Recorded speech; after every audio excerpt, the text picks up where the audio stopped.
Hi, my name's Doug Guthrie. I'm professor of global leadership and executive director of the China initiatives at the Thunderbird School of Global Management.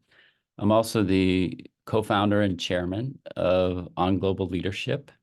On Global Leadership is a think tank and virtual organization that invites organizations and individuals to look at new ways of thinking about leadership development, geopolitical economics, smart capitalism, how to propel growth, how to think innovatively.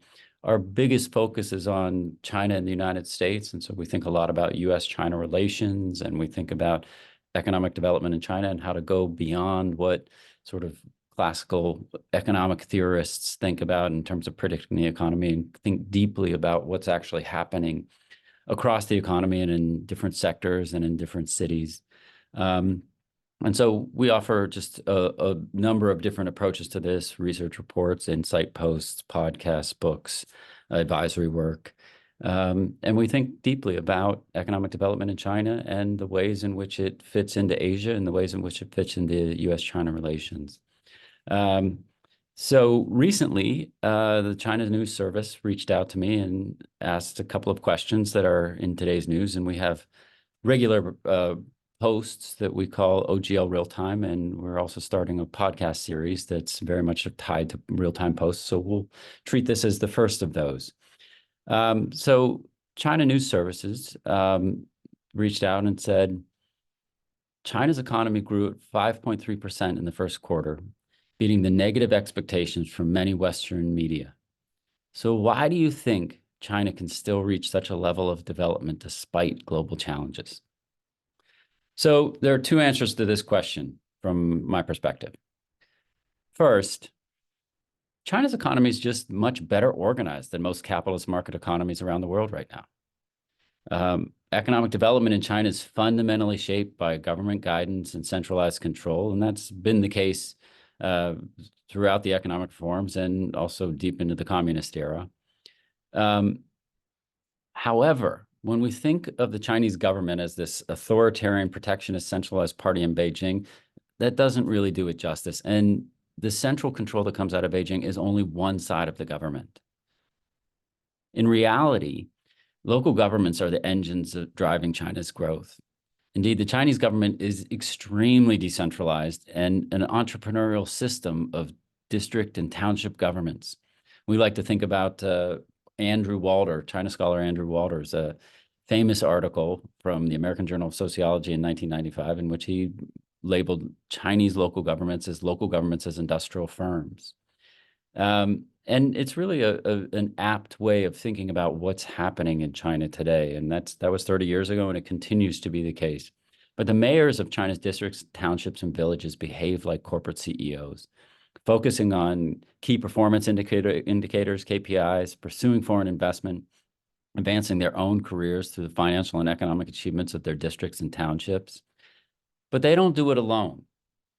They do it through close coordination with China's private sector and with foreign investors from abroad. Companies like Tencent, Alibaba, Huawei, but also Apple, GM, Boeing, Tesla, Microsoft have worked closely with these local governments to drive the phenomenon of local state competition. So what the Chinese discovered is that private property is not the cornerstone of capitalism, as many economists have long thought. Local competition is, right? And so that's why rapid privatization programs were unleashed in the former Soviet bloc under the guidance of Jeffrey Sachs and Janos Kornai, following Milton Friedman's notion of neoclassical economic theory. China didn't go that route. China said, no, we're good. We're going to carefully set in place a balance between state control and local state incentives. And then mix this balance with enough autonomy for local governments to go out and recruit partners from the private sector and abroad.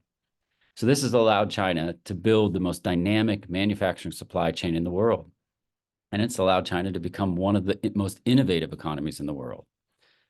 So in very basic terms, this is smart capitalism, which is a process that places people and economic development first. Because China is a one-party authoritarian system, we also often think of it as crony capitalism a la Russia, but it's not. That's just not accurate and not correct. This system is built on smart capitalism that focuses on entrepreneurialism, empowerment and incentives of local governments, the smart development of industrial economic clusters, the attraction of foreign capital, innovation, the building of healthy high-tech sectors, going global, and the development of smart cities, and many other strategies. And when global markets are struggling, like the headwinds that were being seen coming up to Q1 numbers, China has many buttons that it can push to meet the projected rates of growth, right? And so there is kind of controlling hand in Beijing, but that controlling hand has decentralized power to the local jurisdictions and to the local industries. And it said, look, we've spent 40 years building the most innovative and diverse manufacturing supply chain in the world, and we're seeing headwinds in this sector, so let's move up production in this sector, right? Now, the US and other advanced market economies just don't have the same luxury. So since Milton Friedman unleashed the neoclassical economic theory of economic governance in the United States in the 1980s, the US and much of the world has seen steady decline in healthy manufacturing economy, most of which has moved to China, by the way. And so as the US economy continued to grow, it did so in high-end specialized service sectors like investment banking, consulting. And so among the world's largest economies, China has far and away the most leeway to push productivity up in a variety of sectors where opportunities present themselves. So when economic headwinds crest the horizon, again, China has the buttons to push to meet projected rates of growth that the US and other deregulated market economies just don't, right? And so there's the first piece of this. The second piece that I'd like to just dive into for a second is that there's just a problem with the data that Western media and Western economists rely on. So unfortunately, Western media follows and listens too closely to Western economists, and Western economists rely heavily on aggregate macroeconomic data. So these types of data, while rigorous in their own right, are simply not fine-grained enough at the city level or at the industry level to accurately predict economic outcomes. And typically, when economic forecasts are tied very loosely to loosely coupled analyses in which there are shifts in foreign investment or softness in capital markets, and these are all used to extrapolate to predictive outcomes at macro level aggregate GDP. It doesn't tell you much. It's not fine-grained data enough.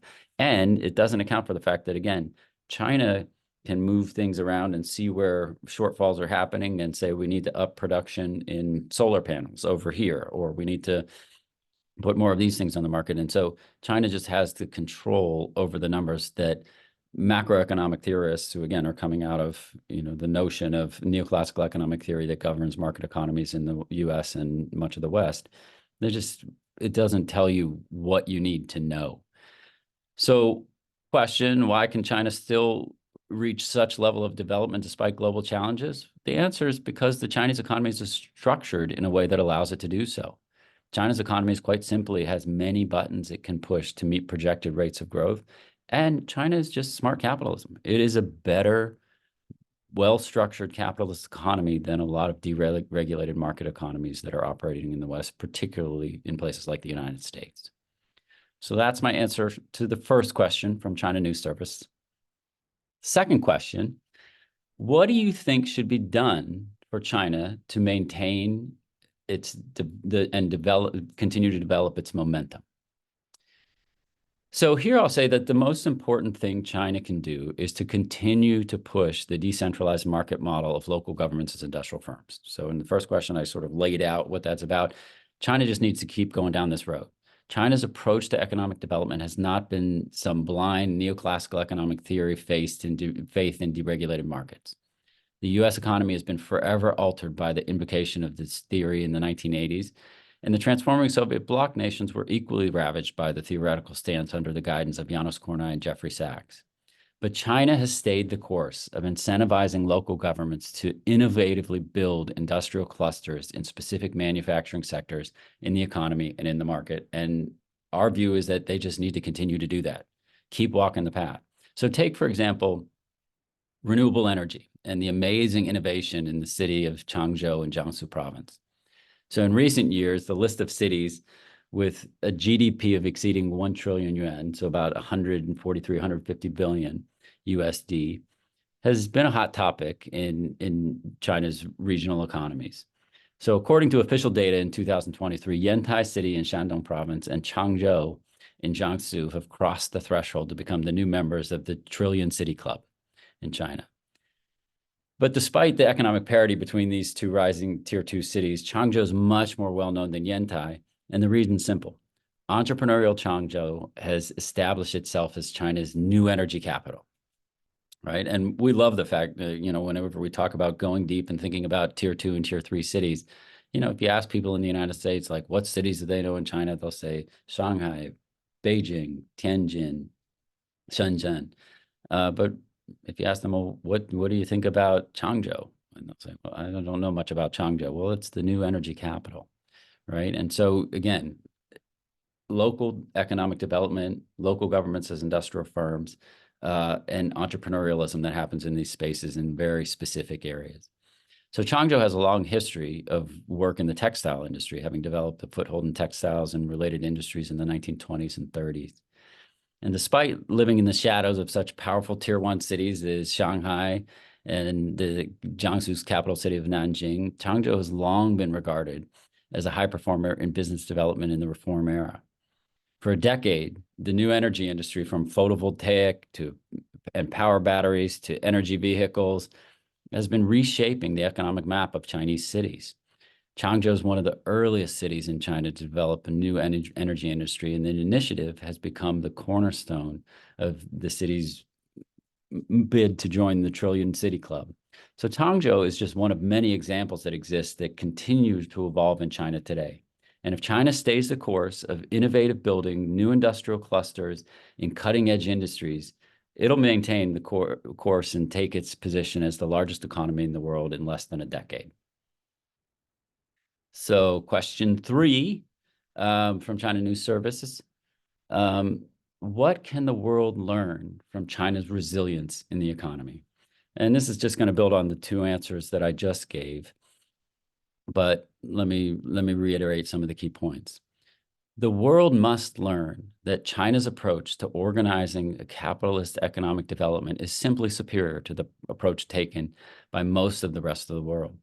China has developed an approach to economic development that incentivizes entrepreneurialism of local officials. It created a broader goal of building an economy that thrives on loosely coupled, innovative industrial clusters. And it's created a culture of what my former advisor, Neil Flickstein, would call a political cultural approach to market institutional development. Right. And so in many ways, Beijing comes up with a 5-year plan, but what they've done that's really smart over the last 4 years is they've created a political culture in which local officials are taught and incentivized to act like corporate CEOs. Right.